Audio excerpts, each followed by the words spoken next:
गांव में एक रमेश नाम का लड़का रहता था। वह बहुत गरीब था, लेकिन ईमानदार और मेहनती था। वह रोज सुबह जंगल से लकड़ियां इकट्ठा करके बाजार में बेचता था ताकि अपनी मां की मदद कर सके।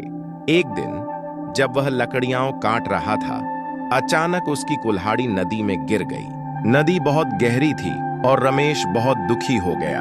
वह बैठकर रोने लगा। तभी नदी से एक सुंदर परी निकली। परी ने पूछा। बेटा, तुम क्यों रो रहे हो?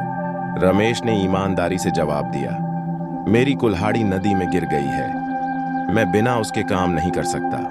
परी मुस्कुराई और नदी में गई। वह सोने की कुल्हाड़ी लेकर आई और पूछा, क्या यह तुम्हारी कुल्हाड़ी है? रमेश ने सिर हिलाकर कहा, नहीं, मेरी कुल्हाड़ी लोहे की थी। परी फिर से नदी में गई और चांदी की कुल्हाड़ी निकाल लाई। परी ने पूछा, क्या यह तुम्हारी कुल्हाड़ी है? रमेश ने फिर से मना कर दिया। आखिर में परी उसकी असली लोहे की कुल्हाड़ी लेकर आई। रमेश खुशी से बोला, हाँ, यही मेरी कुल्हाड़ी है। परी उसकी ईमानदारी से बहुत खुश हुई और इनाम में उसे सोने और चांदी की कुल्हाड़ी भी दे दी।